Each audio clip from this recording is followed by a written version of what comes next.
Segunda parte, los principios, frío y calor. Acceder a través del lenguaje a otros sentidos del mundo largamente construidos no es una apuesta reciente.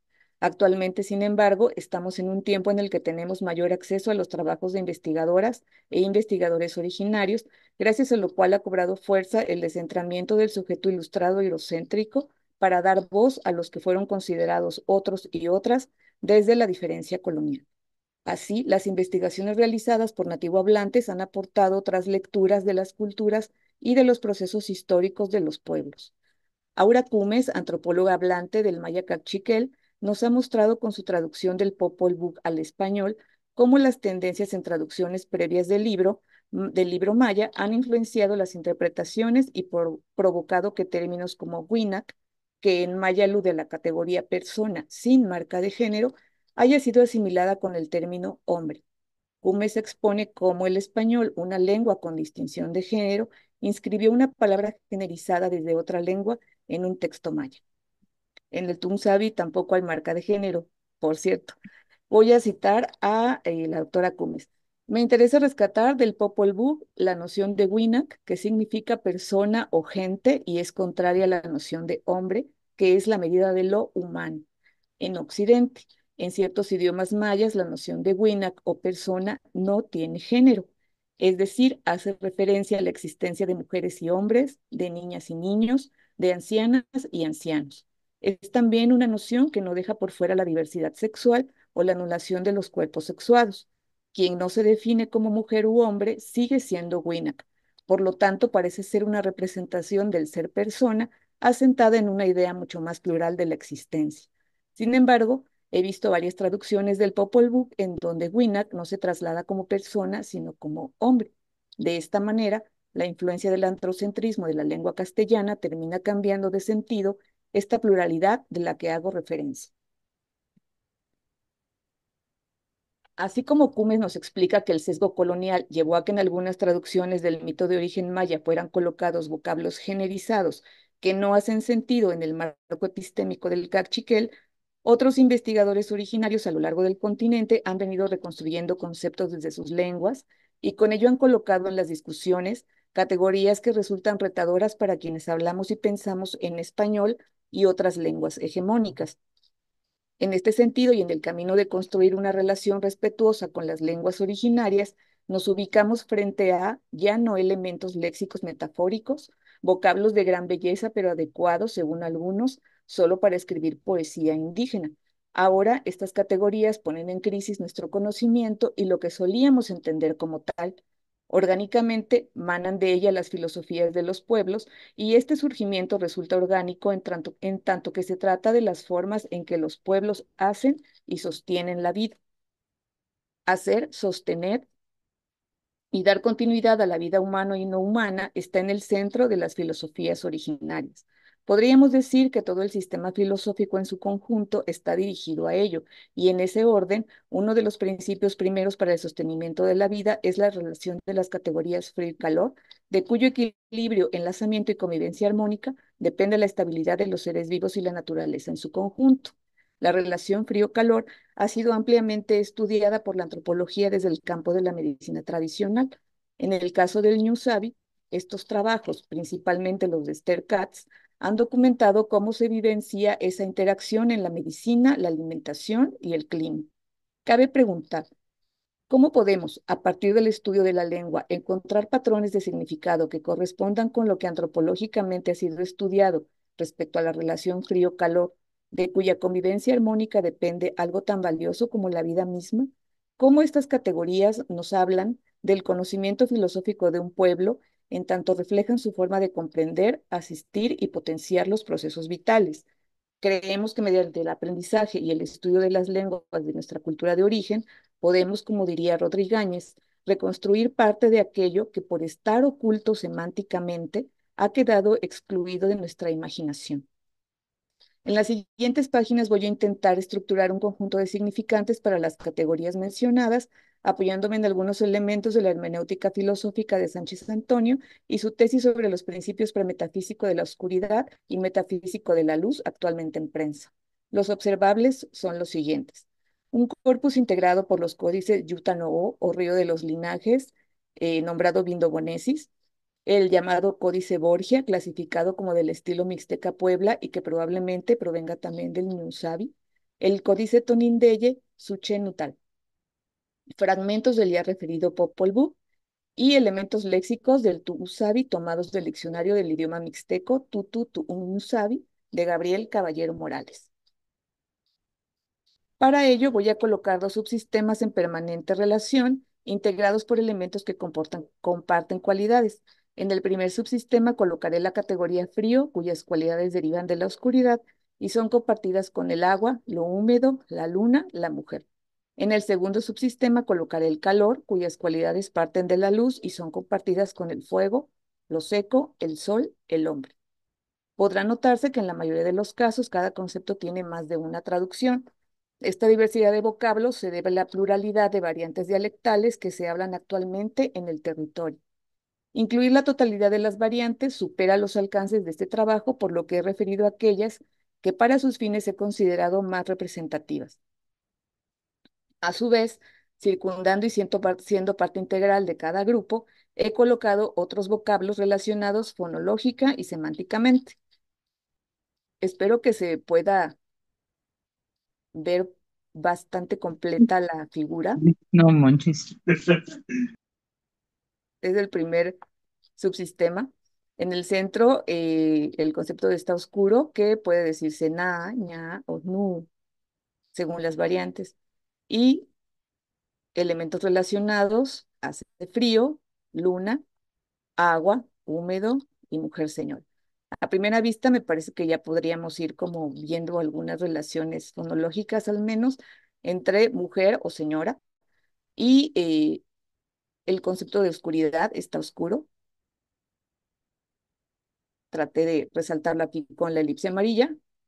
En algunos casos es casi idéntico. Tal vez cambien la tonalidad, tal vez no, de acuerdo con la variante, pero generalmente es na, está oscuro o señora. Y bueno, hace frío, que puede ser vishin, vishin, kashin, kashi. Luna, que en todas las variantes se dice yo. Agua, que puede ser dute, nute, ducha, ticui, chicui, tacui. Húmedo, que puede ser kaji, kashi. Y bueno, mujer señora, que ya les había comentado, nana, ñaa, na, naa. El segundo subsistema se refiere a los significados en torno a la luz, que puede ser di o chi, y circundando conceptos relacionados, caliente, sol, lumbre, fuego, seco y hombre. Caliente, que puede ser in, ni, i, ni, i, ni. Sol, que está compuesto de dos vocablos, dicandí o chicanchi, según la variante. Lumbre fuego, que también varía poco y se dice generalmente ñu. Seco, que pueden ser dachi, nachi, yichi, ichi. Y hombre, que puede ser te, yu, te, yi, huechi. Y bueno, podríamos ir como viendo algunas semejanzas entre partículas, principalmente en di y chi, con sol y seco. Continúo. Lo que está oscuro. Comenzaré resaltando en la figura 1 con la elipse en amarillo las relaciones semánticas entre el vocablo para representar el significante mujer y aquel que indica un estado de obscuridad o está oscuro. Na. El estado de oscuridad, caracterizado como acuoso en los mitos de origen de las culturas originarias del continente, es presentado como una fase previa a la creación de la vida. En el Popol Vuh, además de la oscuridad cósmica previa, aparece como creadora de una deidad femenina. Nos dice Aura Cumes en su propia traducción del libro maya que en el cuarto intento fueron convocados de nuevo Ixpillacoc e Xmucané, pero Ixpillacoc desaparece de la escena y queda Xmucané, representada como deidad Ixoc, mujer, quien crea a los seres de maíz. 9 molidas dio Xmucané a las mazorcas amarillas y a las mazorcas blancas. De allí surgieron los 4 primeros hombres. Posteriormente, Xmucané, mediante el mismo procedimiento, creó a las 4 primeras mujeres, quienes serían las parejas de los primeros hombres. Hombres y mujeres han sido creados y formados de la misma manera y con el mismo material, mazorcas blancas y amarillas. En contraste, en las traducciones más conocidas del Popol Vuh, Izpillakov y Shmukané son representados ambos como hermanos gemelos varones. Una traslación realizada por hablantes del maya, como es el caso de Cumes, nos proporciona otra mirada que nos permite ir estableciendo vínculos entre la visión del mundo que los libros antiguos guardan, la continuidad con la forma de vida actual de los pueblos, así como con los conceptos y categorías contenidas en sus idiomas. También en el mito de origen que se relata en la lámina 47 del libro Yutano o Vindobonensis, libro prehispánico del Ñu Sabi que actualmente se encuentra en la Biblioteca Nacional de Viena, se alude a un estadio acuoso primordial tan antiguo que resulta previo al surgimiento del Sol. Según la traducción de Jansen y Pérez Jiménez, en la época primordial, antes de que saliera el sol, la serpiente emplumada cargó, llevó y distribuyó el agua del cielo, el agua sagrada, Dutañú, a todo Ñusa. Esta es la lámina 47. Este personaje que está atuendado en negro carga el agua sagrada. Podemos apreciar una línea de estrellas o galaxias. Y aquí se encuentra su nombre, la máscara, que implica que es viento, y el numeral 9 es 9 viento, conocido más como Quetzalcóatl, desde las lecturas que trabajan con el náhuatl. Podemos apreciar el nombre de la figura que carga las aguas sagradas, 9 viento. Del cielo, una línea de estrellas o galaxias se distribuyen horizontalmente a lo largo del agua.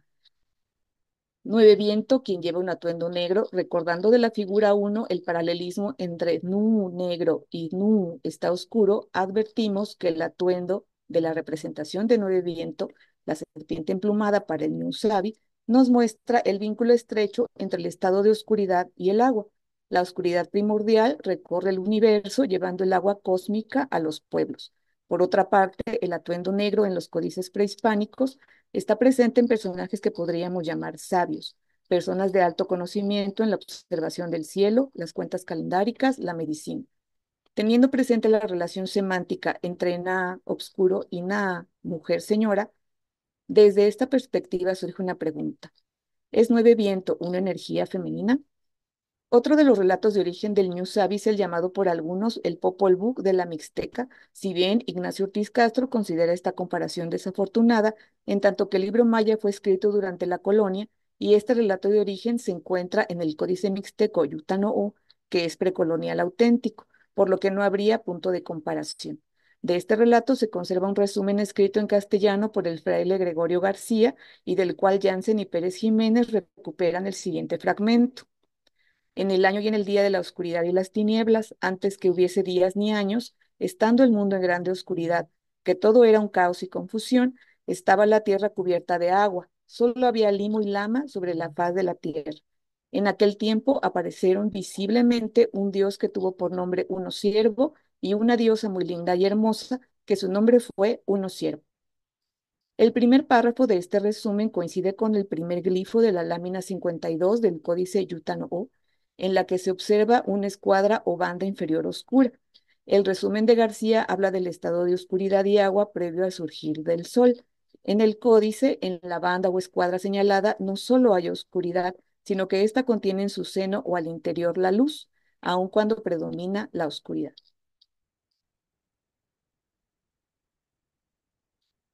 Es la lámina 52. Los códices, hasta donde se tiene estudiado, se leen diferente a la lectura que podemos pensar desde el español. En este caso, estaría haciendo una especie de recorrido así, como de serpiente. Y aquí está la banda oscura que además contiene claridad o luz. Es un detalle que me ayudó el doctor Ignacio a incluir y pues estoy muy agradecida por sus comentarios y observaciones. Continúo. El resumen de García menciona también a los creadores y fundadores del New Sabi, una pareja, un dios y una diosa, llamados ambos uno siervo. De la igualdad de los nombres calendáricos podemos inferir que se trata de un par que interactúa en forma equilibrada. Este fragmento del resumen se encuentra también en el códice Yutano-O, donde uno ciervo y uno ciervo aparecen en la esquina inferior derecha de la lámina 51. Esta lámina tal vez sea un poquito más fácil de identificar cómo se lee por las barras que hay acá. Entonces aquí esta lectura sería como así. Y aquí están uno ciervo y uno ciervo. Si podemos apreciar, en toda la lámina hay pares, pero la primera son estos dioses a los que hace alusión el resumen de García, y el detalle amplificado se encuentra acá.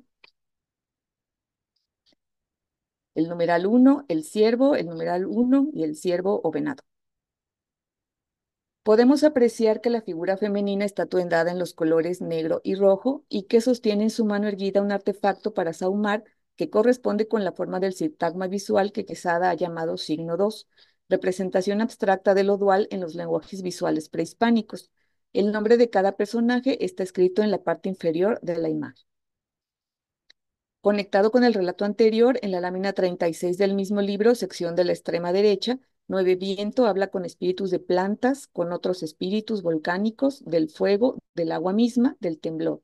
Dos de los personajes con quienes ha hablado, atuendados en color negro, van a trabajar el árbol de la vida con símbolos de autoridad, flechas, anillos, el motivo de petate. Esta lámina es bastante más conocida, el árbol de la vida del mito de origen mixteco, como se le llama a la cultura convencionalmente. Los dos personajes que están hablando con Nueve Viento, que después van a trabajar el árbol de la vida. Hay un hombre atuendado en rojo saliendo del árbol, pero antes ya ha surgido una mujer.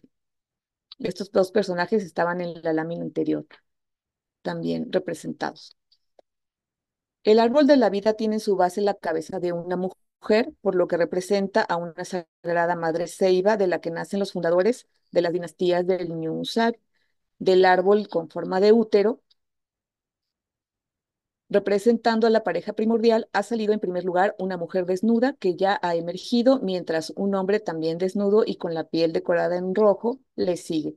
Puede apreciarse que los nombres de los personajes en negro, estos dos, que trabajan la madre ceiba, son los mismos que aparecen en la columna de los espíritus duales con los que habla Nueve Viento. Es notable en esta lámina el papel central de lo femenino, la mujer emergiendo la primera, lo materno engendrador y paridor, no solo en la base de la ceiba, también en la forma de la ceiba y estruendo negro de quienes trabajan el árbol de la vida, que como vimos en la figura 1 se dice nu en algunas variantes, pero también se dice na o ña en otras, es decir, mujer, señor. Si bien la tonalidad de los vocablos cambia en cada caso, puede inferirse aquí un patrón de significado entre la oscuridad y lo femenino. Por otra parte, iconológicamente también encontramos que lo femenino, el agua, la luna, el color azul o verde, que en ambos casos se dice qui, se encuentran en un campo semántico compartido.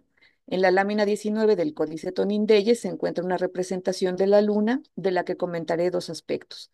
El primero en relación a que en su interior contiene una figura en forma de cántaro o de útero, nuevamente decorado en color azul, qui. Luna se dice yo en todas las variantes del Tugun Sabi. El vocablo para decir cántaro también es yo en algunas variantes. Esto nos recuerda que en muchas culturas las vasijas u ollas son descritas como vientres femeninos. Aquí podemos apreciar el detalle de esta lámina. El segundo elemento es en relación a que este cántaro útero contiene agua indicada por el color azul y un elemento acuático como lo es el caracol. Agua se dice dute, ducha o nute en ciertas variantes, pero también se dice ticuí, chicuí o tacuí en otras variantes, por lo que fonológicamente hay una correspondencia entre el color azul y el agua y de estos elementos con la luna y lo femenino. Con este recorrido por los libros prehispánicos del Ñu Sabi podemos inferir cómo el estadio de oscuridad, el agua y lo femenino actúan desde antes del origen de la creación, existiendo previamente al surgimiento de la vida, del sol, de los días y por ende del tiempo. Si bien podemos encontrar resonancias con el mito de origen del Génesis en el libro bíblico llamado Viejo Testamento, que sin duda influenció a los frailes y a otros traductores, son profundas las diferencias en cuanto a cómo se narra la creación de las mujeres y los hombres, así como respecto a quiénes son sus creadoras y creadores. Me voy con el segundo subsistema. Lo que está claro, lo que se ve. Otra narrativa de creación se encuentra en la lámina 43 del Códice Borgia, cuyo origen, debido al lenguaje visual de las pictografías, bien podría corresponder al Ñu Sabi, pero que hasta ahora se considera de origen desconocido. En esta lámina, la figura en posición de parto contiene en su interior al sol y está dando a luz a un ser que se ha interpretado como la representación antropomorfa del maíz. Llama la atención el poco interés de los autores que han estudiado esta lámina respecto a que la figura atuendada en negro tiene condición eminentemente femenina, puesto que está embarazada y se encuentra en el acto de parir. Esta posición de parto está representada con bastante frecuencia en los libros prehispánicos, pero algunos investigadores sobre esta lámina han dicho que ven un sapo por las ventosas que hay acá en las extremidades, que bien podrían ser las figuras que tiene la piel del jaguar, que está muy relacionado también con las aguas primordiales, según estudios de Octavio Quesada. Pero bueno, a lo mejor hay oportunidad de comentarlo con mayor profundidad después. Es la lámina 43 del Códice Borgia. Si recordamos que en la figura 2 quedó señalado el vocablo ñu, que como verbo significa contiene y como sustantivo significa luz, lumbre, fuego, tierra, suelo, sol, la imagen comienza a cobrar sentido. Ñu da a, contiene cría o calienta cría, que sería una traducción literal, y una traducción pues más contextual sería está embarazada. También en la figura 2 incluimos el vocablo para sol, dicandii, en algunas variantes, que significa pecho, que alumbra o calienta. Pecho, dica, que calienta, di, como adverbio, mientras que como sustantivo, di significa semilla. La obscuridad primordial, embarazada del sol, la lumbre, lo caliente, da a luz a la vida y también a su sustento, el maíz, cuya representación en tanto ser vivo tiene nunu, cara, yu, boca, duku, cabeza, da'a, manos, ini, interior, sa'a, pies, etcétera. Sin duda, hay mucho que podría decirse a partir de esta composición visual. Sin embargo, voy a enfocarme en la lectura que considero principal y que se refiere a que la vida ocurre y se sostiene a partir de la conjunción armónica y creadora del obscuro, la materia original, y de lo que alumbra y proporciona luz y calor. Lo que alumbra el calor, gracias a cuya acción se puede ver, interactúa permanentemente con lo oscuro y lo frío en un proceso activo que produce y sostiene la vida, actualizando o concretizando a cada momento el acto fundacional de la misma. No se trata de una producción en el sentido mecánico o económico del término. Se trata de un producir en su sentido original, engendrar, guiar y conducir la vía general de acción de la vida y del mundo.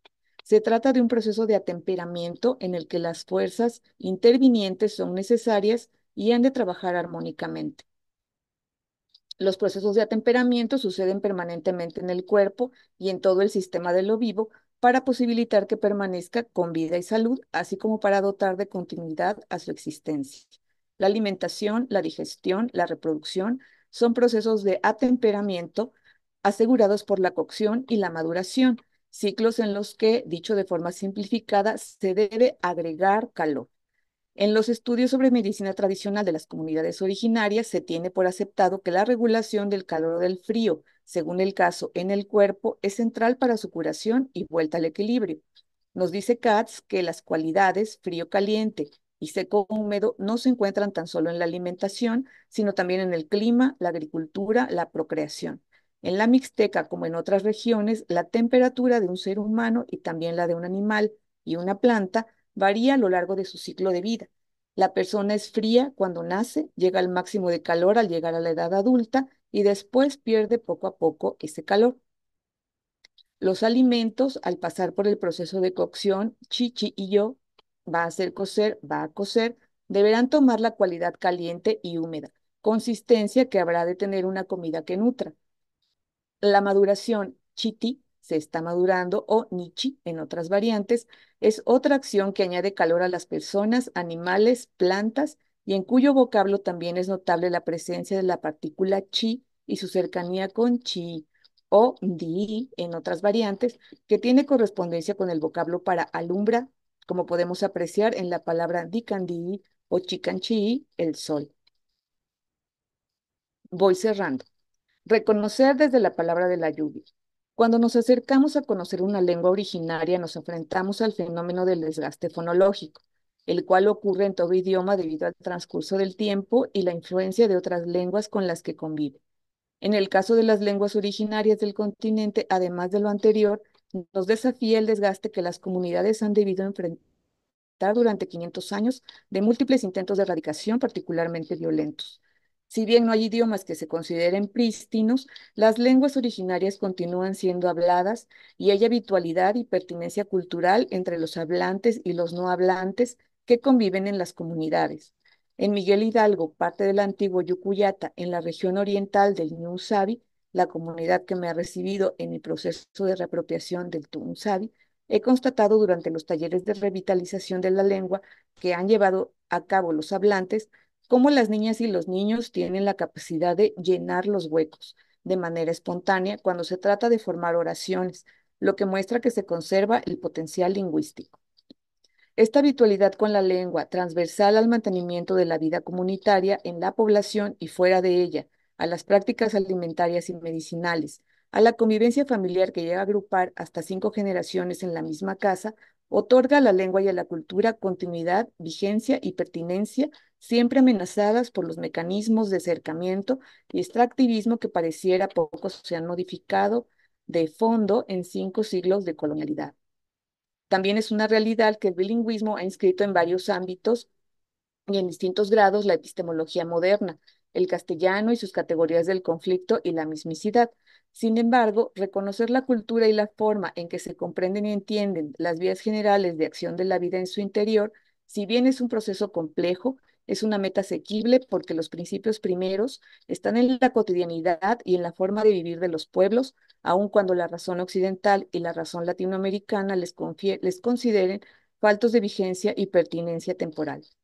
Establecer una relación modificada, intervenida desde la resignificación de la lengua entre hablantes y no hablantes, entre hablantes y su propia genealogía, entre quienes somos oriundos, pero por diferentes circunstancias hemos tenido una relación a distancia con nuestra propia oriundez, puede tener implicaciones tan profundas como irnos instalando en una filosofía del hacer que busque la colaboración y no la guerra como principio ordenador de la existencia. En relación con el punto anterior, el reconocimiento de los idiomas originarios también puede reorganizar la estructura cognitiva, en tanto que posibilita el paso a otros estados de conocimiento. Hay conocimiento contenido al interior de cada sonido que tiene la función de ser una palabra, como si ésta, como todo lo que existe en la palabra de la lluvia, también tuviera in, o adentro, como si también tuviera una corporeidad. No se trata de las palabras como nombres convencionales, arbitrarios. Se trata, como en el caso de yo, luna, yo, cántaro, yo, vientre materno, de vocablos que aluden a la forma y a la materia, incluso a la dimensión espacial de lo que nombran, tal vez en un tipo particular de ilemorfismo primario que también abarcaría las relaciones materiales entre los conceptos de un mismo campo semántico. Conclusión. En este sentido, una de las consecuencias de este diálogo que he tratado de ir delineando en este documento es la siguiente serie de preguntas. ¿Qué pasaría si pensamos la relación del un fuego, fogón, con las na, mujeres, como un proceso cultural apegado al sentido de equilibrio y a temperamento? ¿Qué pasa si observamos que en las comunidades el fogón y la cocina son culturalmente el centro del espacio casa, el núcleo donde se produce el sostenimiento de la vida a través del achichillo, la cocción y la producción de los alimentos y la medicina?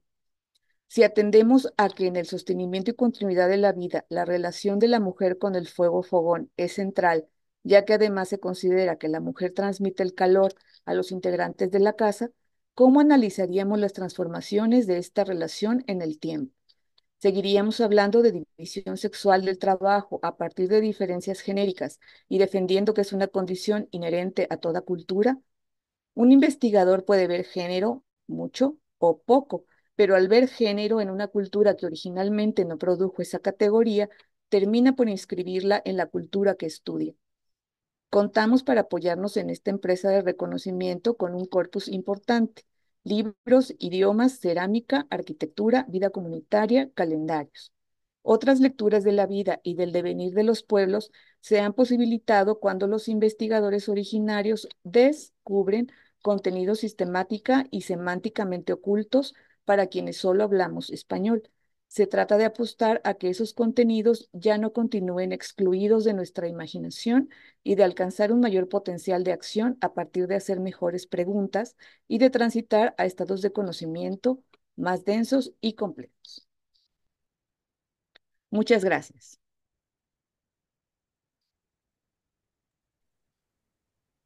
Muchísimas gracias, maestra Lilian. De verdad fue muy, muy, muy agradable escuchar y muy interesante tu participación. Vamos a iniciar con los comentarios del doctor Ignacio y posteriormente al doctor Osiris. Mientras ustedes, los que nos acompañan en este chat, los invitamos también a ya sea escribir sus preguntas o levantar la mano y hacerlo de viva voz. También a las personas que nos acompañan a través de redes sociales, que ya hay por ahí algunos comentarios. Gracias. Adelante, doctor Ignacio, por favor.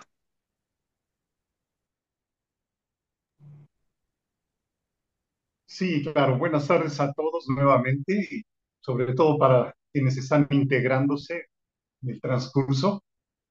Eh, pues no me queda más que felicitar a la expositora por su interesante trabajo filosóficamente logrado al exponer dos categorías fundamentales en la cosmovisión New Savvy, desde luego de la llamada Mesoamérica, frío y calor, categorías aún presentes en el pensar y la vida cotidiana de nuestros pueblos originarios y que tienen arraigo en esa visión profunda del pensamiento cosmogónico.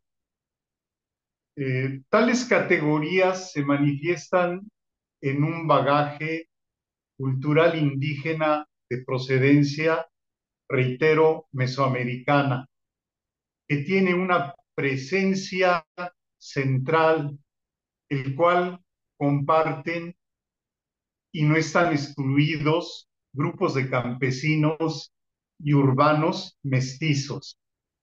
La siguiente cita de la maestra Lilian que retomo lo ejemplifica bastante bien.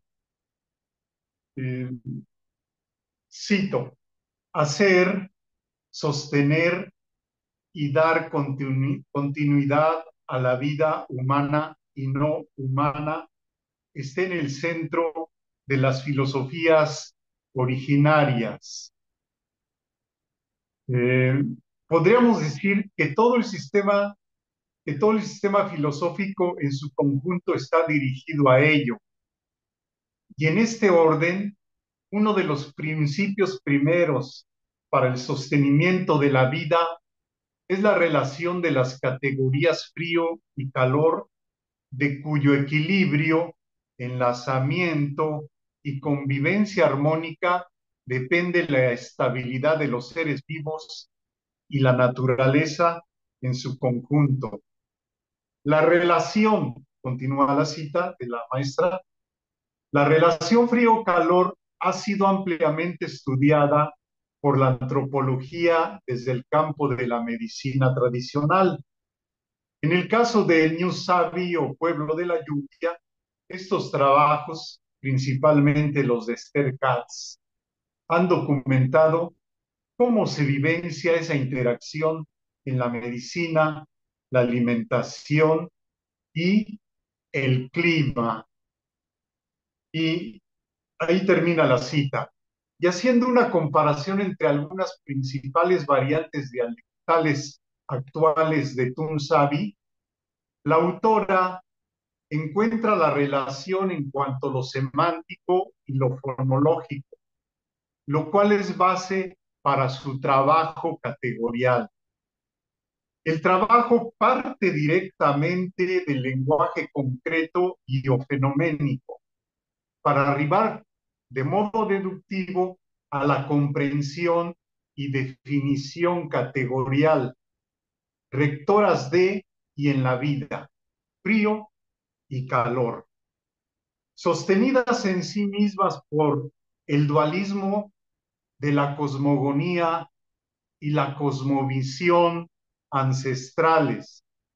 Así, podemos agregar para hablar de un trasfondo la visión dual o un dualismo en la cosmovisión ancestral y que aún está presente no solo en la medicina, la alimentación o el clima, sino en las relaciones, también en las relaciones interpersonales, en la vida cotidiana, etcétera. Un dualismo no opuesto, sino complementario o buscando el equilibrio, incluso con matices al interior que evita, por lo general, no caer en un maniqueísmo. Así, en la cosmovisión New Savvy se parte de lo siguiente, del principio dual que se caracteriza por su complementariedad, por su reciprocidad y por guardar o mantener el equilibrio. Podría dar ejemplos cotidianos, pero pues no quiero extender mi comentario, sino que es necesario dar paso a las intervenciones de quienes nos acompañan.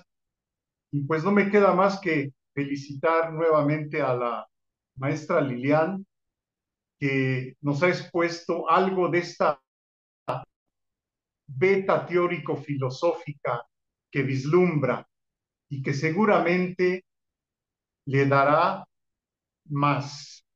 Felicitaciones, maestra. Gracias. Nocta Vinuta, doctor Ignacio.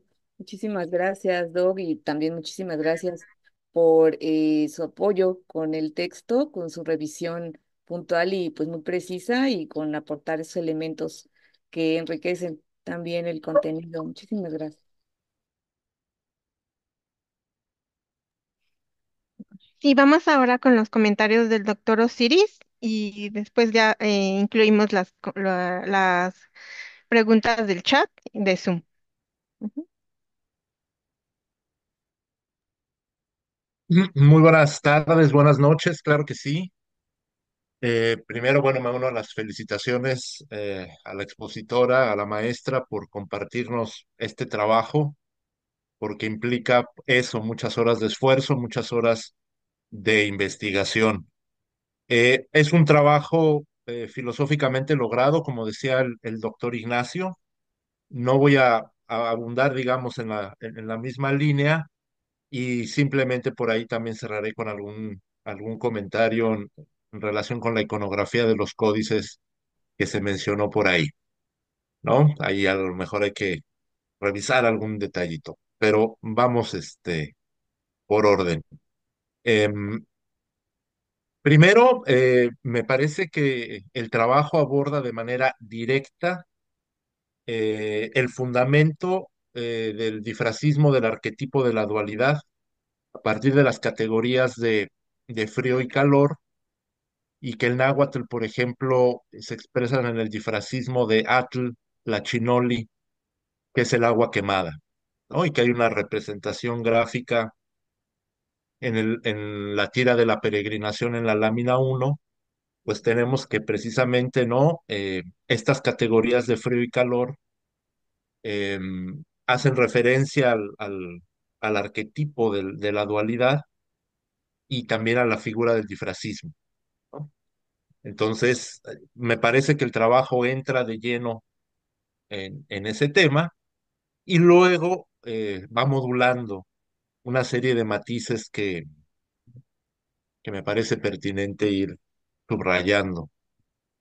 Dice la maestra, cito en una parte de su trabajo, em, habla del ilemorfismo primario y justo mi pregunta iría en ese sentido, si la maestra nos pudiera profundizar un poquito más.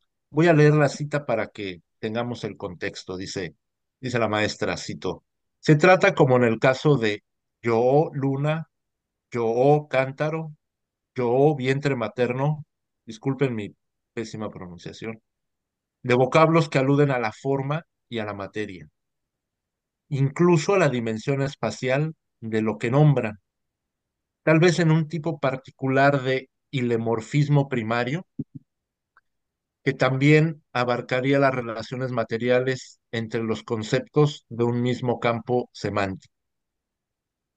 Entonces, bueno, si la maestra nos pudiera o nos quisiera explicar un poquito más esta idea, ¿no? Del ilemorfismo primario, cómo la está aplicando, porque bueno, si no estoy equivocado, corríjanme, el idioma tunsavi es un idioma tonal, ¿no?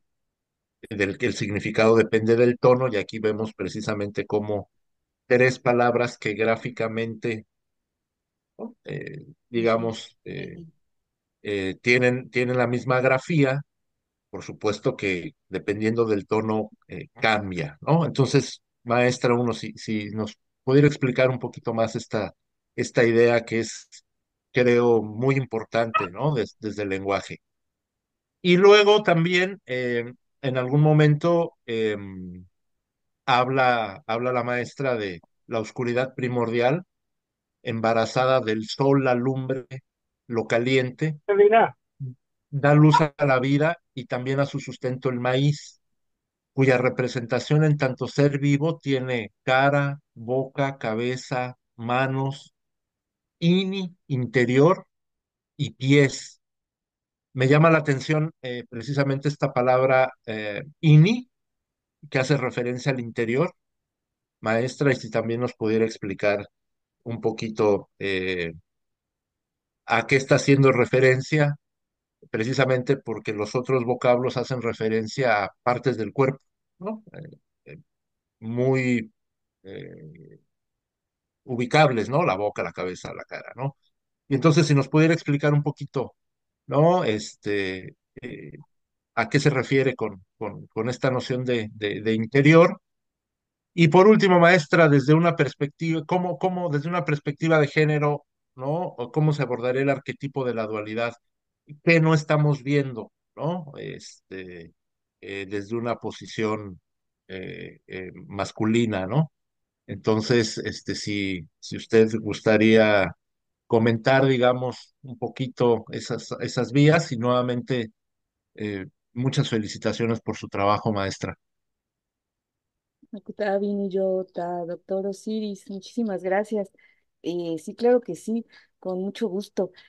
Bueno, esta cuestión del ilemorfismo parece un trabalenguas, ¿no? Es un término de la filosofía clásica, como usted bien sabe, como el doctor Ignacio, pues también maneja excelentemente.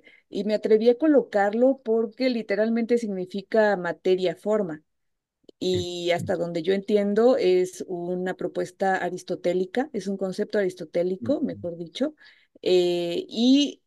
pues otra vez como atrevimiento coloqué el término primario porque pues en estos estudios de colonialidad pues tenemos ya un poco más presente que lo griego abreva de lo egipcio y de lo oriental. Entonces, Aristóteles o este grupo de filósofos finalmente retoman estos planteamientos filosóficos de culturas mucho más antiguas y por esa cuestión lo de ilemorfismo primario, porque no ¿No? me estoy refiriendo como tal al ilemorfismo de Aristóteles y mucho menos al posterior de Tomás de Aquino, donde ya es una cuestión de alma-cuerpo, mente-cuerpo, etcétera, ¿no? En esta separación, pues ya muy dramática, me parece, de lo que vendría a ser el interior y el exterior, ¿no? De una persona.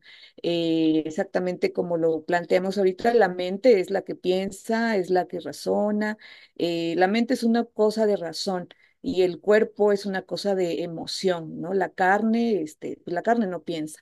Y como hemos venido platicando y conversando con los otros expositores, pues la carne sí piensa. La carne siente y con eso piensa, la carne aprende, las manos se entrenan, nos decía el doctor Santiago, ¿no?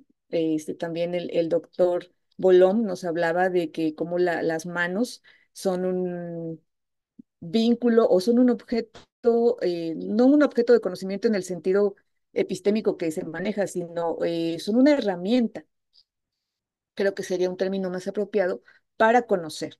Entonces, es como a eso lo que estoy haciendo referencia, ¿no? La materia y la forma, pero en un sentido muy primario, justamente porque es la forma, al parecer, la que define para qué está en este plano una cosa.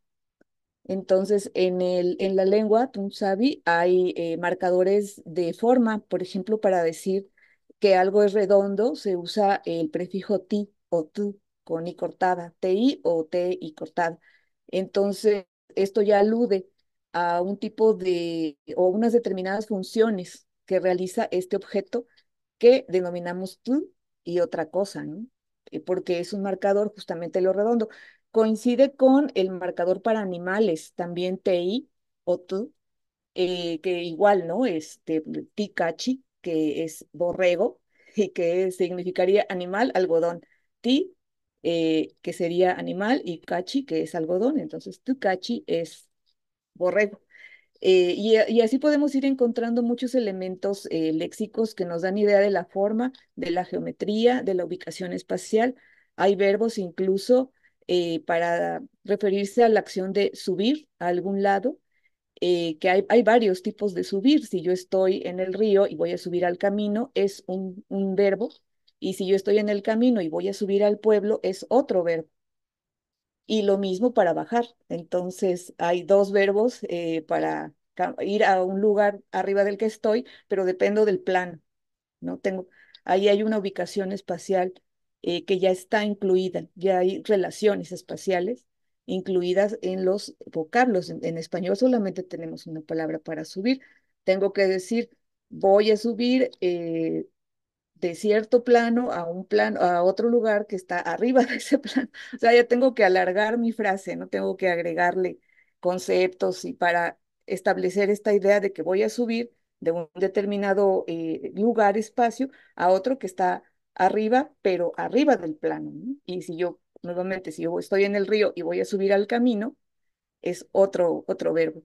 Entonces, son estas relaciones semánticas las que me animaron a colocar este concepto que sabía que iba a ser problemático, pero bueno, la verdad es que me pareció que se apega bastante, que se apega, vaya, que es bastante descriptivo de lo que quería comunicar, pero claro que pues son acercamientos primeros, ¿no? Entonces, me parece que podemos ir avanzando, podemos ir conversando. Muchísimas gracias por la pregunta, Doc. Es un retador, ¿no? Así como, pues, explícate por qué estás usando esa palabra o ese concepto tan griego, ¿no? Para hablar de una lengua como la Tunza. En lo referente a a la oscuridad primordial, bueno, en este mismo sentido, ya voy para la segunda pregunta, esto del INI, que es el interior de algo, es una categoría muy compleja que dudé en colocar, pero que también es parte del cuerpo, el cuerpo de pues este sentido de cuerpo general, ¿no? No solamente el cuerpo humano. Los animales tienen ini, las casas tienen ini, la montaña tiene ini. La traducción literal sería interior, pero no necesariamente se utiliza solo para referirse al interior o lo que está contenido dentro de algo, o el espacio que hay adentro, ¿no? De algo, porque también se utiliza para los estados de ánimo. Se traduce también como corazón.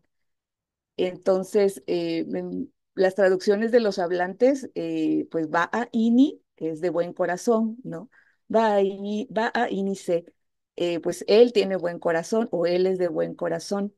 Entonces, también se utiliza para describir estados de ánimo.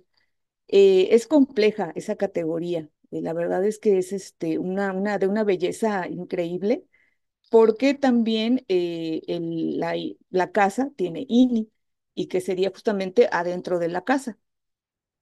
¿Sí? Entonces, por eso, pues otra vez me atrevo a utilizarlo para hacer referencia a que pareciera que las palabras tienen ini, porque tienen una corporeidad, porque todo cuerpo tiene ini. Entonces, otra vez en esta relación que intento establecer con la forma. Mire, la verdad es que estos 3 años han sido una sorpresa tras otra, una más bella que la siguiente, ¿no? Es muy emocionante. Y bueno, pues yo soy muy afortunada también de estar aprendiendo la lengua con un grupo de hablantes, y pues en particular con el doctor Juan Julián Caballero, que pues también me apoyó con el texto, con la revisión, y con él he estado aprendiendo los últimos 2 años. Entonces, vaya, el doctor es una bellísima persona que no duda en compartir no solamente los conocimientos que tiene, sino los aspectos culturales de la lengua. Y pues bueno, ha sido como una aventura de la cual no me quiero bajar, ¿no? Y que espero estar ahí durante mucho tiempo. Y bueno, la cuestión em, del género o de la falta de género, tal vez sería también otra Sí, manera de correcto, más bien decirlo. eso, que en Sí, el náhuatl también en el idioma no hay, ¿no? sí, de No entrada, están sí, género gramatical, no correcto. habría teóricas feministas que dirían, bueno, pero el que no haya género gramatical no implica que no haya género cultural, aunque no haya un término, ¿no? Para decirlo. Pero pues recordemos primero que pues 500 años de colonialidad pues son al mismo tiempo muchos y al mismo tiempo pocos en el contexto general de la historia universal, ¿no? Pero vaya, me refiero a que ninguna cultura permanece intocada después de eh, semejante experiencia violenta, y que bueno, hubo un ejercicio sistemático y muy enfocado en la destrucción de el conocimiento que estaba sistematizado en los libros prehispánicos. Entonces, pues tenemos, no es, tampoco es que no sea nada, que sea poco, pero tuviéramos muchísimo de no haber sido destruido ese bagaje cultural, científico, por decirle de alguna manera, ¿no? De conocimiento. Y pues bueno, ¿qué tenemos para inferir algunos planteamientos, para objetivar, dirían algunos epistemólogos dialécticos? Pues bueno, estos corpus que hay, y bueno, nos acercamos a ellos desde nuestros propios referentes, desde nuestras propias formaciones. Seguramente muchas compañeras feministas estarían en desacuerdo conmigo al decir que el género no es una categoría fundante de todas las sociedades, que es la definición por excelencia del género, ¿no? En tanto categoría eh, propia de cualquier sociedad. Bueno, nosotras estamos planteando que no, que el género no es fundante de todas las sociedades, y tenemos, me parece, argumentos bastante sólidos. Yo he seguido bastante de cerca a la doctora Cumes, que ha trabajado el material que tiene, pues igual, ¿no? A disposición, que es el Popol Vuh, y que, bueno, hay un texto en maya y ella como hablante de maya lo traduce y dice, pues bueno, Winak no tiene género, ¿no? Tenemos palabra para decir hombre, tenemos palabra para decir mujer, pero en el texto maya está Winak, no está hombres, no está mujeres, está Winak. Hay otra peculiaridad que desconozco si el náhuatl también la tiene, y es que no hay pluralización en el Tunsavi. eh, Na puedo utilizarlo para referirme a un grupo de mujeres o a una sola, o ña, ¿no? En otras variantes. Entonces, igual para cualquier, vamos a decir, sustantivo. Si yo digo 5 perros, eh, pues entonces tengo que decir el número, ¿no? O Tina, pero si quiero decir que ahí hay perros, digo Tina, haya uno o haya 12 perros, ¿no? Entonces, son esos elementos que, bueno, están como en capas, por decirle de alguna manera, donde podemos ir como viendo estos contrastes y y bueno, me parece que es justo esto, ¿no? No, nunca, yo no hablaré jamás, tristemente, la lengua de mi padre, pero como la hablaba él, pero este acercamiento permite hacer este ejercicio, ¿no? Este ejercicio de justamente reconocer. No solo es conocer, es reconocer, es más que conocer, más que aprender a hablarlo, ¿no? Que creo que es de lo que se trata un poquito y que, pues bueno, yo estoy muy agradecida con el doctor Juan Carlos, que él creo que se enfoca mucho en esta cuestión de, bueno, no solo es hablar de las lenguas, es aprender qué hay adentro de ellas, ¿no? Y bueno, pues espero haber respondido, Doc Osiris. Al contrario, maestra, muchísimas gracias por profundizar y por compartir sus conocimientos con todos los participantes del seminario.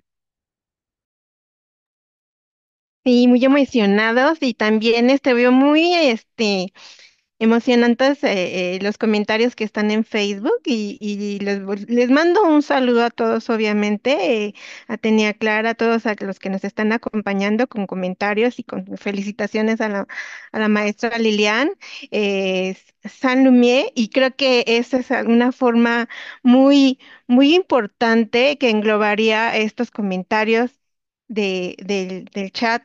Dice él. Felicidades, maestra Lilian, por situar desde otra perspectiva el principio femenino.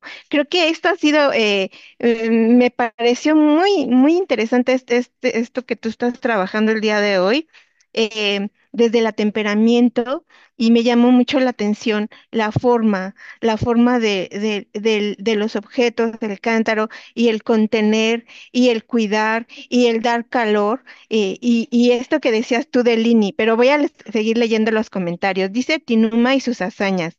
La palabra ini en Tunshabi hace referencia al interior en objetos o del contexto naturales. E ini, híjole, hace referencia al alma. Y saludos al doctor Omar Bucio, que nos está acompañando. Dice, felicidades por la ponencia y muy interesante la propuesta de la maestra Lilian. Mm, Tlaxocamachihuac, discúlpenme la pronunciación, y también Tinuma y sus hazañas, dice, y cuidado, porque también la palabra ini de tono bajo significa hediondo. Muy interesante estos comentarios. También aquí en el chat, gracias por sus comentarios y felicitaciones.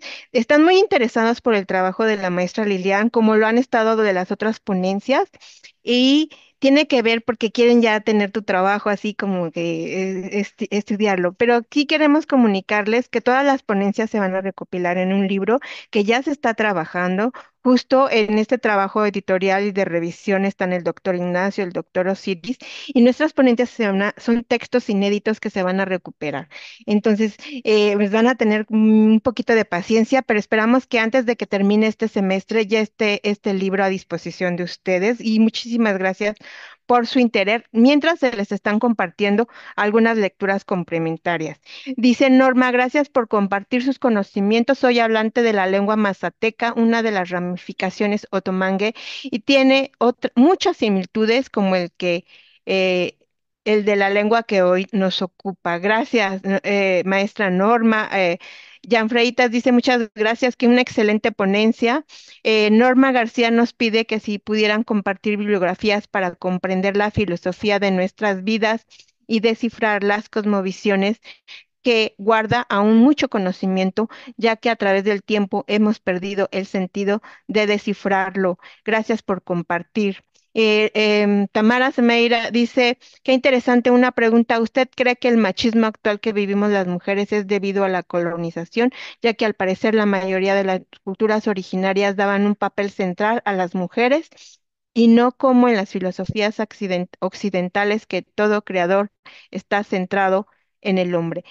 También Dulce Janet dice, muy buenas noches, es un honor poder escuchar esta aportación de la maestra Lilian. Soy estudiante del doctor Juan Carlos, me parece bastante atractivo poder conocer estos aportes que me permiten visualizar el gran peso que tienen los conocimientos ancestrales y me hace reflexionar y cuestionarme debido a que lamentablemente estos conocimientos han sido oprimidos. Y bueno, que quieren saber cuándo se va a publicar el libro y mucho más. Pero si quisieras responder a estos comentarios del chat, para enseguida dar el micrófono al doctor Salvador, por favor. Claro que sí, claro. Muchísimas gracias por sus comentarios. Qué emocionante, querida cisterna. Es mi hermana, mi sister, Sandra Sanlumiera, ahí en el Facebook. Qué chido que te pudiste conectar. Te quiero mucho. Eh, pues bueno, estas cuestiones del machismo lo comentábamos también, me parece que con la sesión del doctor Bolón en donde él nos platicaba algunas experiencias, ¿no? En donde le preguntaban, bueno, pero ¿por qué va el hombre adelante cuando van caminando la pareja en el camino y la mujer va atrás, como sumisa? Y bueno, creo que estas cuestiones de situarnos en el contexto son muy importantes, pero no podemos hacerlas del todo, no nos podemos ir y situar de manera inmediata porque traemos las mediaciones propias de la cultura en la que crecimos, entonces, en la que aprendimos a pensar, además. Desde luego que hay muchas manifestaciones de violencia contra las mujeres. Estas manifestaciones no solo están en las comunidades originarias, en los contextos urbanos, mestizos, en los países anglosajones. Hay casos terribles de violencia muy extremos y que, bueno, es sorprendente, ¿no? Cómo en países que parecieran pioneros en las cuestiones de derechos humanos, de impartición de justicia, donde está la Haya, ¿no? Pues de repente encontramos noticias que no llegan como tan, pues sí, tan inmediatamente, tan directamente. Yo recuerdo hace unos 3, 4 años un caso en Francia en donde pues el presidente saliente le tuvo que otorgar el perdón a una mujer que pues mató al marido porque había abusado sexualmente de sus hijas, 3 hijas y al último del hijo, ¿no? Del hijo varón más chico que era el que quedaba en su casa. Y bueno, pues bueno, desafortunadamente, eh, pues no estamos como tan, quiero decir que comentar esto suena muy, pues muy feo, muy fuerte, yo estoy consciente, pero lo que quiero decir es que este caso sucedió en Francia, en París, que fue poco difundido, que fue poco conocido, y no es un caso menor porque un presidente tuvo que dar el perdón, y en realidad yo ya no recuerdo cómo fue que me enteré, pero no fue algo que de lo que yo me enterara en su momento, porque justamente hay muchas situaciones que no son publicables, ¿no? Yo creo que sí hay un filtro y que pues seguimos con esta idea de que en los países de lo que antes se llamaba primer mundo, norte global, etcétera, como les llamamos más recientemente, pues no hay, ¿no? No hay estos casos tan extremos de violencia, cuando sí los hay. Y bueno, para quien quisiera profundizar un poco más, hay un texto de Silvia Federici que se llama Calibán y la bruja. Es muy conocido en los ámbitos feministas porque bueno, ella hace todo un estudio de la caza de brujas, de la cacería de brujas y la acumulación originaria. Entonces, Silvia plantea que no hubiera habido acumulación originaria si no hubiera habido cacería de brujas porque esta posibilitó el desmembramiento del tejido comunitario en la Europa premedieval y medieval. Entonces está muy, bueno, podemos correlacionar ese fenómeno con la acumulación originaria, con la Inquisición, con el surgimiento de la Inquisición. Y pues bueno, fue esta institución la que llevó a cabo la cacería de brujas en Europa.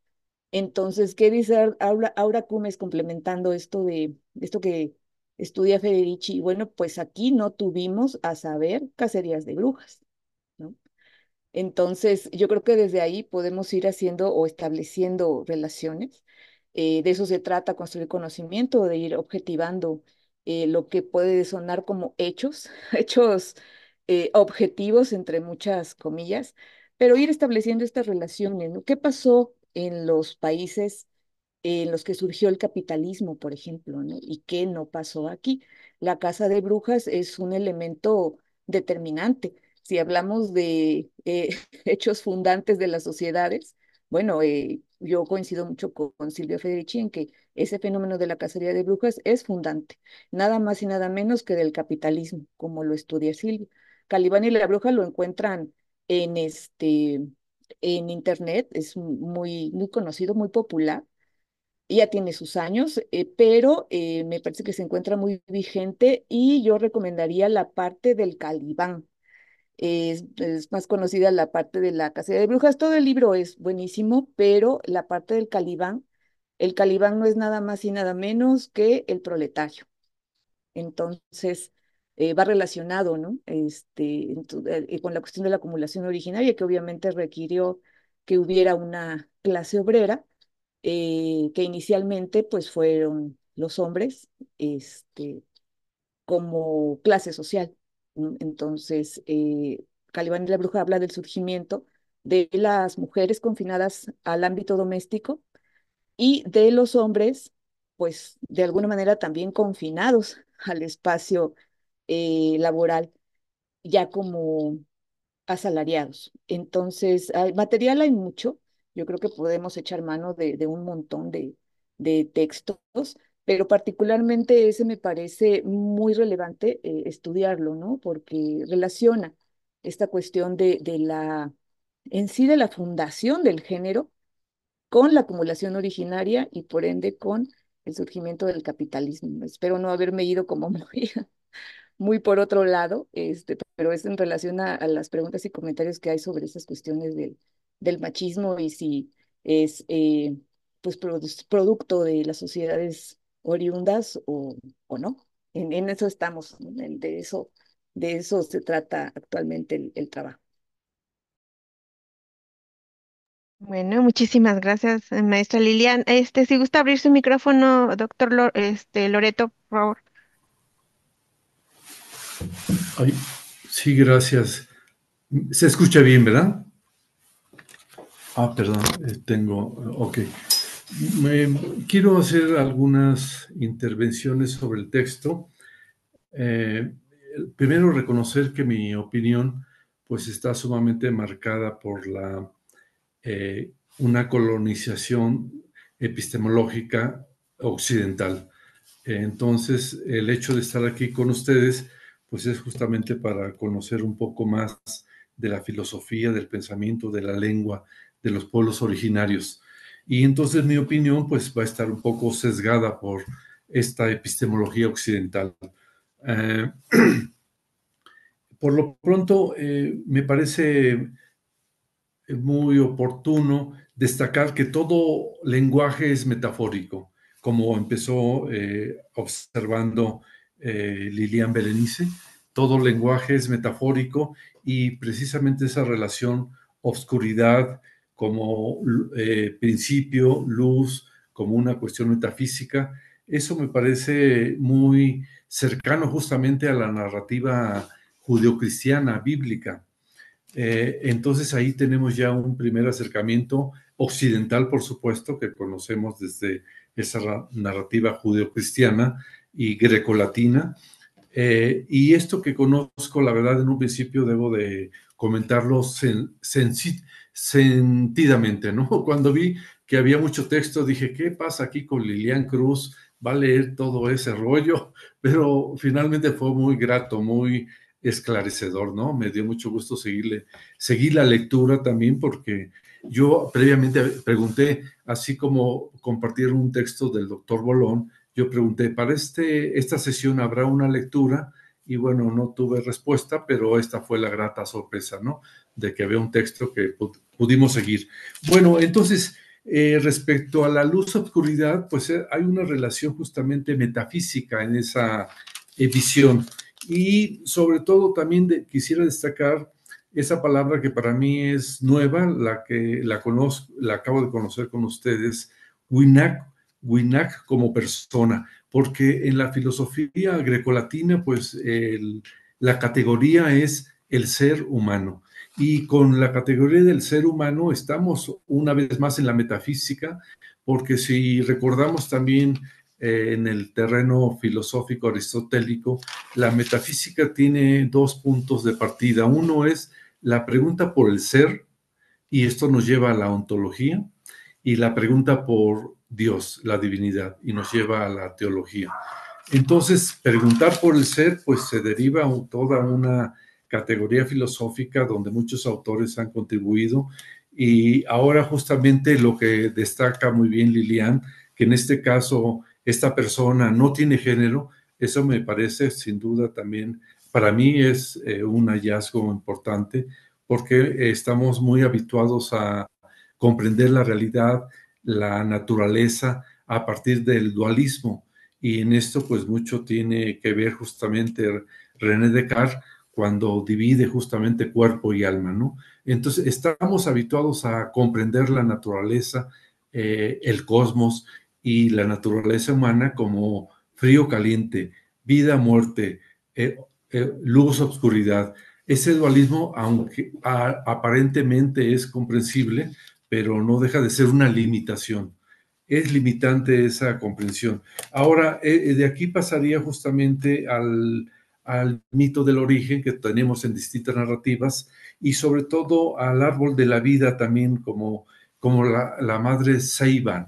Me parece que esto también para mí ha sido un hallazgo, la cantera como el útero, la vasija, las ollas, la luna, lo femenino, es que esto ya lo comprendí de esa manera, pero también respecto al árbol de la vida, no olvidemos que esta imagen del árbol es tanto religioso como filosófico y ancestral. Precisamente en Descartes encontramos una analogía, una metáfora del árbol donde las raíces es la metafísica, el tronco es la filosofía y las ramas son las ciencias, como la medicina y la moral.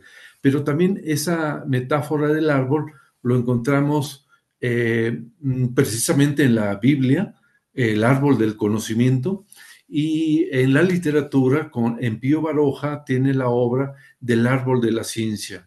Y también para no ir muy lejos, en Latinoamérica, el biólogo Humberto Maturana tiene el árbol del conocimiento, que desde la biología, en el estudio que han hecho junto con Francisco Varela, pues propone que ese conocimiento tiene un basamento biológico y se edifica metafóricamente como un árbol, ¿no? De tal manera que la figura real que nosotros vemos allá afuera como un ente que conocemos como un árbol, eh, lingüísticamente nos es de utilidad metafóricamente para describir una serie de acontecimientos.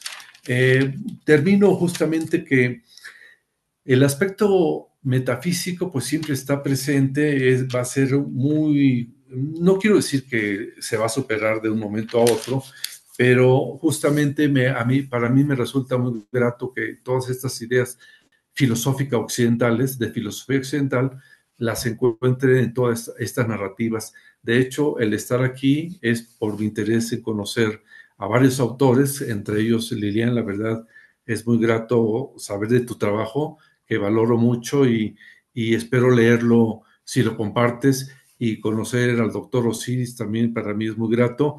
Espero haber compartido esta inquietud mía con ustedes y bueno, para seguir construyendo, dialogando sobre todo, que eso es lo que valoro. Muy amable, te felicito mucho, maestra Lilian, y adelante. Gracias por darme la oportunidad. Es todo. Gracias, muy amable. Octavio, yo, doctor Loreto, muchas gracias. Qué amable.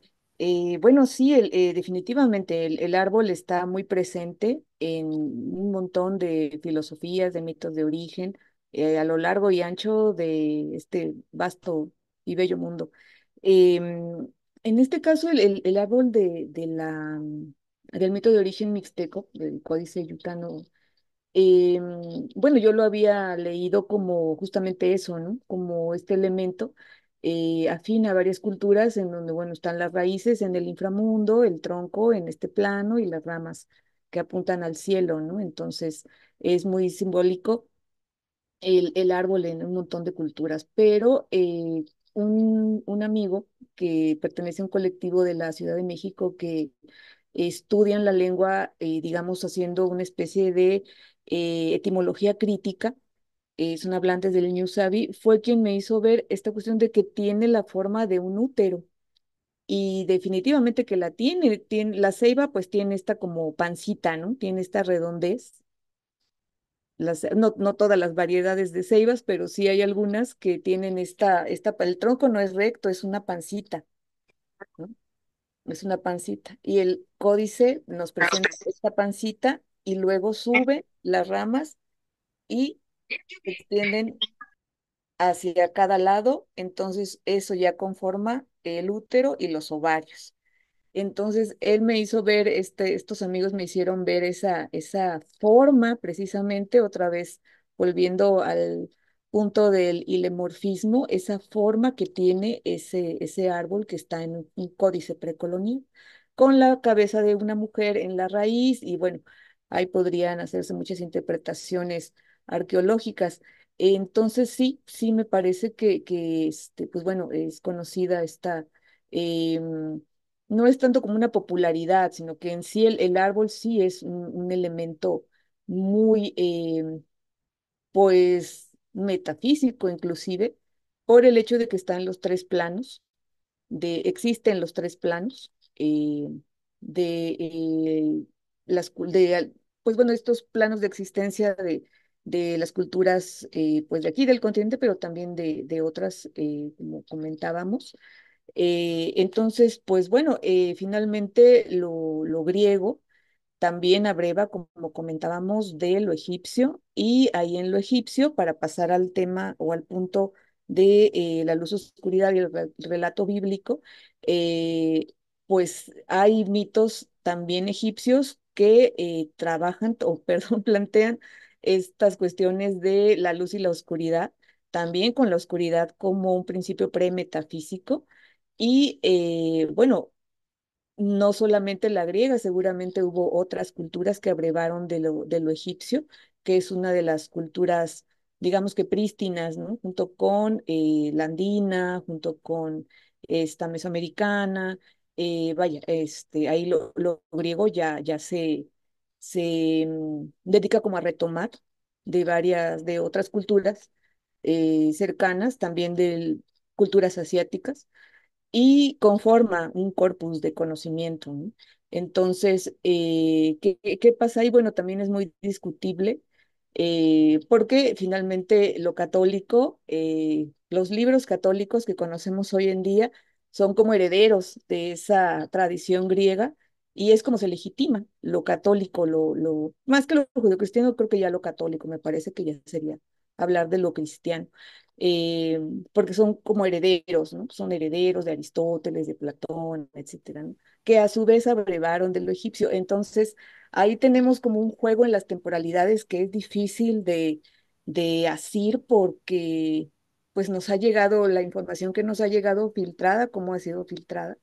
Y bueno, nuevamente, ¿no? Tal vez sea un atrevimiento, insinuar que lo griego agarró lo egipcio y como que lo editó y lo publicó, pero pues bueno, tal vez vaya por ahí, ¿no? No sabemos, no sabemos, hay muchas controversias al respecto, ya hay gente que plantea que Aristóteles ni siquiera existió, ¿no? Porque pues los textos aristotélicos tienen una antigüedad tal que no se hubieran conservado para el siglo XIII cuando se redescubren en los monasterios. Pero bueno, ya es como entrar en una polémica a lo mejor pues muy extensa, pero ahí están, ¿no? Algunas hipótesis.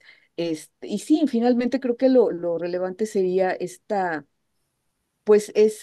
comprensiones tan profundas, como muy primarias, que había en estas culturas, pero que finalmente están operando, como se suele decir actualmente, ¿no? Entonces, ahí es donde sí podemos ir estableciendo como vínculos y pues ir planteando algunas hipótesis. Y en la cuestión de cuál era el otro punto, si no me estoy equivocando, la cuestión del ser humano y Winnack. Ujú. Este, hay una, es lingüista, o fue lingüista porque ya falleció, francesa que se llama Monique Wittig. Me van a decir que hago leyendo gente francesa, ¿no? Pero bueno, me parece que es una señora que aportó pues hipótesis muy, muy valiosas. Am, Ella se plantea como totalmente feminista, materialista. Esto quiere decir que sus planteamientos vienen a partir de la dialéctica, que se basa mucho en Marx. Entonces, pues bueno, ella lo que plantea es estudiar qué términos utilizamos cotidianamente y que simbólicamente están trabajando, ¿no? Están subjetivándonos, están justamente generando estas mediaciones con las que vemos la realidad o lo que entendemos por realidad. ¿A qué me refiero? Precisamente a qué voy. Tiene un artículo que se llama Homo Sum, si no mal recuerdo. Y ella lo que plantea es, bueno, ¿de dónde viene la palabra humano? Y hace este análisis etimológico crítico, en donde dice, pues viene de hombre, ¿no? Human, ¿no? Humankind, etcétera, ¿no? Entonces, humanidad, desde lo convencional del pensamiento anglosajón, en español, en francés, pues está haciendo referencia a los hombres, ¿no? Literalmente, human, como sería algo así como hermandad, ¿no? Hugh como abrazo y man, pues de man, de hombre. Entonces, ahí ella dice, bueno, ¿cómo está jugando simbólicamente que nos refiramos a humanidad, a ser humano? Sí, de fondo, muy profundamente, simbólicamente, estamos haciendo referencia a lo masculino. Es muy interesante el trabajo de Monique Wittig, no es muy conocida. Luego por ahí la retomó Judith Butler y la verdad hizo cosas con ella que algunos no estamos muy de acuerdo con el tratamiento que le da, pero Judith Butler es una rockstar, ¿no? Entonces, como que no me conviene criticarla tal vez mucho, pero no, sí la critico. Eh, pero ella nos dice esto, ¿no? Monique Wittig nos dice, escribe Wittig, Monique con no, perdón, Q-U-E, Monique, Wittig con doble T, está en línea. El libro completo se llama El pensamiento heterosexual y uno de los ensayos es Somos Zoom. Son de los primeros años de los 80, también ahí no ha sido como muy difundida, es poco conocida, pero está traducida al español, entonces muy recomendable ese ensayo de Homo Zoom. Al mismo tiempo, y ya como un ejercicio posterior que hicimos, fue bueno, si human viene de man, woman, ¿de dónde viene? Ujú. Y resulta que viene pues también de hombre, de woman, hay hipótesis en donde womb, útero, man, ¿no? Hombre con útero, o el útero del hombre, como pudiéramos interpretar. Pero hay otras etimologías del alemán antiguo, etcétera, donde este prefijo wo, podría venir de witch, que es bruja, incluso de bitch, que no voy a hacer la traducción, pero Adelante, adelante. Hay libertad. Pero bueno, es muy interesante, ¿no? Hacer como este ejercicio, aunque sea un poquito rústico tal vez, de la etimología de otras lenguas, de las Sí, lenguas hegemónicas. sí, quisiera agregar algo también. Hombre deriva de humus y humus es tierra. Humus, tierra, y de ahí deriva homos o homo. Entonces esa es una tradición también grecolatina del hombre. Y estaba pensando también el mito de Gilgamesh, donde lo que comentabas, bueno, los griegos abrevan de los egipcios abrevan de todo Mesopotamia, y en Mesopotamia está este mito de Gilgamesh. Y por cierto, la pregunta que formula Tamara Semeria respecto al machismo, pues no hay que olvidar que este comentario que hacía de la tradición judeocristiana, esta tradición es patriarcal. Noé, Abraham, Isaac, es una cultura patriarcal y eso explica justamente ese machismo, es la visión varonil del hombre y donde la mujer va quedando relegada, rezagada, pero al menos en esta tradición judeocristiana, claro. Entiendo que aquí en nuestra latitud, en nuestro contexto, es otra, ¿no? En fin, nada más quería agregar eso. Gracias, Lilian. Gracias a usted, doctor. Pues gracias a ustedes.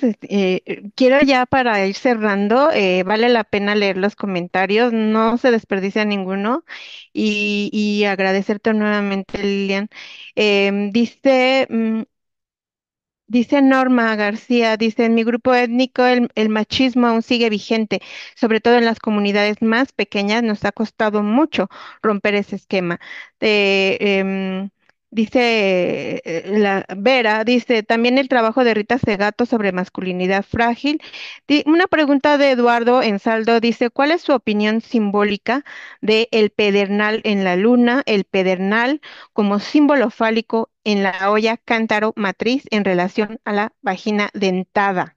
Dice Xio David, dice, desde mi variante mixteco, ini lo entiendo como corazón metafóricamente hablando y en segundo término, lo que se puede sobreentender como interior.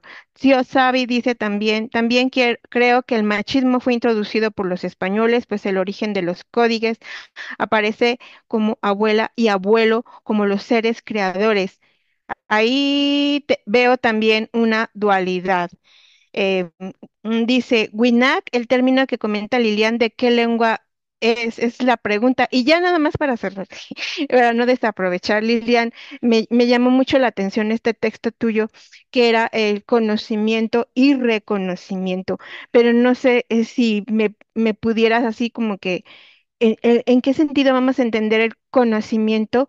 No le podemos poner esa categoría de el conocimiento. Y si me permitieras hacer una corrección que creo que me refleja más este texto que tan maravillosamente tú nos has mostrado el día de hoy, en lugar de decir conocimiento y reconocimiento, yo te diría conocimientos y reconocimientos, porque le da esta movilidad y estas relaciones entre distintas formas de conocer y de entender y de vivir el mundo. Y no ponerle esa categoría de él. Muchísimas gracias. Te pediría de favor, Liliana, un comentario para cerrar. No sé si el doctor Osiris y el doctor Ignacio quisieran hacer ya su comentario final. Ya nada más para cerrar, despedirnos y comentarles de qué va la próxima sesión de este maravilloso seminario. Y gracias, Lilian, nuevamente. Gracias a ti, Clau. Rápidamente, Winak es una palabra maya, cachiquel. La incluyo como parte de una traducción de la doctora Aura Cumes Simón sobre el Popol Vuh, que es un texto maya, pues ya no es precolombino, pero está escrito ya con caracteres del alfabeto castellano, pero en maya, por escribas mayas, en una época muy cercana al inicio de la conquista. Entonces, si bien no se considera prehispánico, sí está muy, muy apegado todavía a la cosmovisión y filosofía maya. Por ahí también comentaba, alguien hacía la pregunta sobre lo de la vagina dentada. Hay trabajos, me parece que también son de Esther Katz, que hablan sobre, no, no es de Esther Katz, es de Monaghan, si no mal recuerdo. Eh, sí, de Monaghan, sobre el embarazo en una localidad mixteca. Y él plantea que el embarazo es un proceso de cocción, es una producción específico, una especie de cocinamiento, algo así. Vaya, es una cocción, vaya, ¿no? Pero él utiliza producción, en donde interviene el calor, ¿no? Otra vez. Y que, bueno, en ese sentido, los ingredientes estarían adentro del útero, que funcionaría en ese evento vital como un horno donde se está cocinando que yo creo que más, una palabra más acercada sería madurando el bebé, en pocas palabras. Entonces, al ser un horno, al ser una cocción, al ser un recipiente, un yo que está recibiendo los ingredientes de un bebé, para preparar un bebé, sé que se escucha raro, eh, entonces por eso la vagina sería como otra boca, ¿no? Entonces, yo por la boca de la cara, digamos, pues ingreso los alimentos que van a ir al estómago para preparar sangre, nutrientes, defensas, etcétera. Y la vagina, que sería otra boca, recibiría los ingredientes para preparar un bebé. Entonces, más o menos, ¿no? En el texto de Monaghan. Entonces, yo intuyo que por ahí va el asunto de la vagina dentada. Otra vez, ¿no? Las mediaciones con las que nos conducimos, pues, nos podrían llevar a pensar un montón de cosas, ¿no? No, pues es práctica sadomasoquista, qué sé yo, ¿no? Ahí un poco, eh, pues bueno, puede ser como un montón, pueden ser muchas interpretaciones.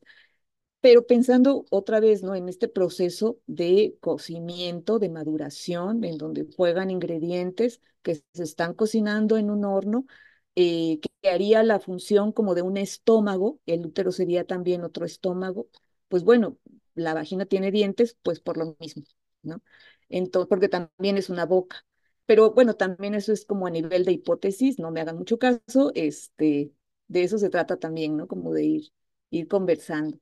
Y lo que comentabas, Clau, yo estoy utilizando este término de conocer y reconocer porque quedé muy influenciada por el doctor Jorge González, Jorge A. González, es un nombre artístico, es un investigador del Centro de Estudios Interdisciplinarios de la UNAM, que trabaja muy de cerca con los planteamientos epistémicos de Jean Piaget, que son poco conocidos, pero son muy relevantes respecto a la epistemología dialéctica. Tiene otros nombres, pero uno de los más conocidos es este de la epistemología dialéctica, otro es pues, epistemología genética, genética en el sentido de génesis, no de, pues, como de genes como tal, ¿no? Que tienen relación los términos, desde luego. ¿A qué se refiere esta epistemología de Jean Piaget? A que, bueno, como que se aleja un poco de la pregunta tradicional de cómo conocemos.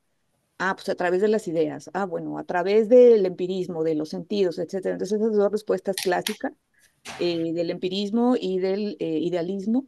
Jean Piaget da como un paso a un lado y dice, bueno, lo importante no es tanto cómo conocemos, sino cómo pasamos de un estado de conocimiento dado a otro estado de conocimiento más complejo, cuyo estudio nos lleve a un mayor potencial de acción. Entonces, en ese sentido, estoy utilizando el concepto de conocimiento. Por ahí en la bibliografía refiero a un material del doctor Jorge A. González, con gusto te lo podría compartir. Y pues bueno, creo que sería todo, ¿verdad, Clau? Para ya ir cerrando, ya estamos. Sí, ya Para estamos muy emocionados contigo, Lilian. Nada más, sí, muy breve el comentario del doctor Bolom. Dice, Winik, se refiere a ser humano en la cultura maya en general, así se dice.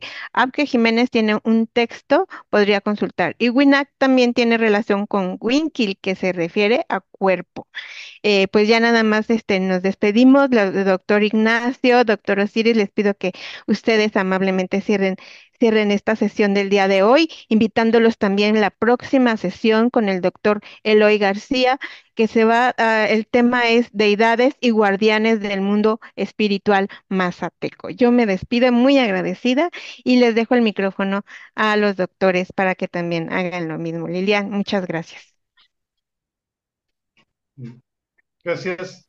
Yo nada más quisiera hacer un comentario, pues, de la opinión que di de que estas categorías aún están presentes en el pensar y la vida cotidiana de nuestros pueblos originarios, y desde luego que tienen su arraigo en esa visión profunda del pensamiento cosmogónico. Y quiero platicar una anécdota de un buen amigo. Él es ingeniero y alguna vez fue a la Mixteca Alta por Tlaxiaco y me platicó algo que para él fue un aprendizaje que viene ad hoc a esto que estamos comentando del frío y el calor. Dice que él fue en invierno y hacía un frío tremendo. Ya sabemos que en la Mixteca Alta son fríos muy fuertes. Y entonces él empezó a frotarse las manos, llegó a una casa humilde de unos mixtecos y, la señora estaba preparando, pues echando tortilla, café y él empezó a renegar, ¿no? Como iba de Guajuapan hacia esa, donde es un poquito más cálido. Y empezó a renegar y a frotarse las manos, dijo palabras, algo así, eh, despectivas en torno al frío. Y entonces la señora que hablaba mixteco expresó una opinión que la tradujo otro. Y, eh, y cuando él le preguntó, mi amigo que se apellida Cantoral, le preguntó, oye, ¿qué me quiso decir? Es que quiso decir que cuando tú estabas frotándote las manos y dijiste, pues, palabras altisonantes sobre el frío, ella dijo, es que, ¿cómo dice eso de nuestro hermano el frío que nos da de comer caliente? Dice, esa frase se me quedó y hasta la fecha, dice, creo que lo entiendo. No es posible. Dijo, es que, ¿cómo? Dice, es que yo no entendía que es cierto, que tenía razón. Si no existiese el frío, no se daría, no tendría, no habría humedad, y si no hay humedad, no hay líquido, no hay agua, y por lo tanto no habría de comer, no habría madera, no habría leña para calentar. Entonces ahí está la relación o la interrelación entre frío y calor, ¿no? Es decir, ¿cómo se atreve? Es decir, a hablar mal del hermano, ¿sí? Hermano frío que nos da de comer caliente, ¿no? Entonces, ahí tenemos ese pensamiento, de relación de frío-calor. Y bueno, y ese dualismo exactamente, que es interdependiente, que busca el equilibrio, que no hay una oposición como en la tradición judaico-hebrea, ¿no? Que son opuestos irreconciliables, enemigos. Igual, la muerte, o por ejemplo, nuestras mamás en la Mixteca, mi mamá me decía, no, no comas jícama ahorita de noche, o comiste sandía y la sandía es fría y te va a hacer daño. Y sí, o sea, no, no comas. O si yo la comía porque era medio tragón, pues si ya ves, te dije que no comieras, es fría. No es que fuera mala la sandía, no, sino que también tiene ciertas cualidades, el clima, el momento hace que esto reaccione diferente en nuestro organismo. Esa relación, o lo que dijo Lilian, que a mí me pareció muy interesante, de cómo el calor en el cuerpo humano, mientras somos más, va creciendo el individuo, pues tiene más calor y a medida que envejece va perdiendo ese calor, hasta seguramente llegar a esa pérdida total del calor que es la muerte, ¿no? Entonces, el calor pudiera ser vida y la muerte, pues es el enfriamiento total. Entonces, ahí hay una cuestión de que podemos entender que hay vida, hay calor o hay frío porque hay calor, es decir, hay vida, muerte o se muere porque se vive. Entonces, dejar de existir tiene su connotación, ¿verdad? Como muerte de función y como fuerte también de regeneración, es decir, se fallece también para alimentar a la madre tierra o a la tierra. Entonces ahí tenemos esas categorías dentro de ese trasfondo dual de esa cosmovisión ancestral. Y bueno, habría muchos ejemplos, ¿no? El caso en la Mixteca, de que tenemos la idea, la orografía de la Mixteca es un 80% cerros, lomas, montañas. Por eso para nosotros el camino que sube y el camino que baja es uno y el mismo. En fin, ¿no? Bueno, en fin, yo hasta ahí nada más para no extenderme. Dejamos la palabra al doctor Osiris. Muchas gracias, doctor Ignacio. Yo no tendría nada más que agregar. Nada más por ahí alguna cuestión en la iconografía, ¿no? La maestra mencionó en relación con el Códice Borgia, ¿no? Que podría ser de probable procedencia Newsabi. Y bueno, ahí habrá que, ya sabes, esas categorías que ponen también los investigadores de, que a veces no dicen nada, ¿no? De Mixteca Puebla, ¿ah? Pero sí habría que checar ahí algunas fuerzas sagradas que, ¿no? Sobre todo en el Borgia, ¿no? Que es un libro más enfocado con el viento nocturno, ¿no? Yowali Hecatl, Escatlipoca, y entonces, bueno, esa fuerza ahí a lo mejor, ¿no? Habría que determinar, ¿no? No es un códice que tampoco sea de Tenochtitlan, por ejemplo. Entonces ahí nada más algún detallito, maestra, para que, ¿no? A lo mejor una notita al pie para explicar algún detallito ahí, ¿no? Por si las dudas, pero nada más. De ahí en fuera, no tengo más que agradecerle y cualquier otra cosa, bueno, pues ya, lo estaremos comentando, en las observaciones al texto para el libro. Sí, doctor, muchísimas gracias. Pues muchísimas gracias, Lilian. No sé si quieras agregar algo para cerrar. Yo, ya estamos pasaditos de las 8, pero con muy interesante todo se fueron muy rapidísimo, ¿no? Gracias, Lilian. Quieras despedirte tú y ya, ahora sí nos vamos todos. Gracias, Clau. Pues bueno, únicamente seguramente se nota mucho mi entusiasmo, mi amor por esta lengua. Y si no se nota, pues bueno, se los digo, que estoy enamorada de la lengua de la lluvia. Eh, y la invitación, ¿no? La invitación a acercarnos a estos lenguajes. eh, pues tristemente cada vez hay menos hablantes, pero están todavía, no van a desaparecer este año, ni el próximo, ni el próximo. En esta vida tenemos esta oportunidad de acercarnos a ellas, a la que tengamos cerca, a la que nos importe, porque de ahí venimos o nuestra familia viene de ahí, porque de ahí es nuestro esposo. Bueno, hay un montón de buenas razones para acercarse al estudio, al conocimiento, a, pues a esta oportunidad de dejarnos sorprender gratamente por las lenguas que se hablan en estos territorios. Hay un montón. De entrada hay 69 solo en México, con sus variantes, no sé ni siquiera cuántas lleguen a ser. Y que bueno, una vez que alguien se haya decidido a emprender ese camino, pues que no se, pues ahora es que no se agüite, en pocas palabras, porque de repente es complicado porque no hay espacios como tan asequibles, ¿no?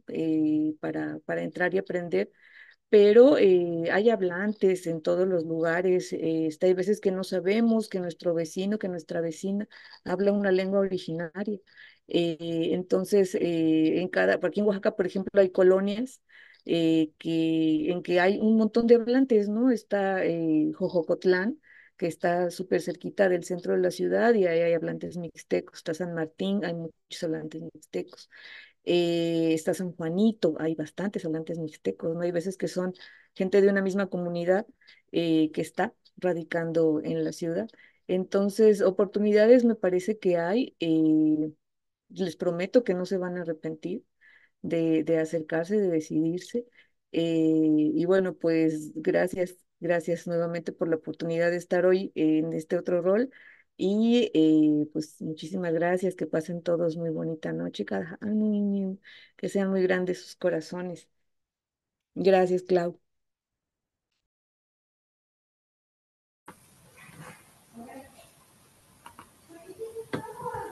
Bueno, ya cerramos. Viri, muchísimas gracias por todo tu apoyo. Incansable la maestra Viri para transmitir, para comunicarse con todos los asistentes al seminario, llevar las a Zoom, llevar de todo.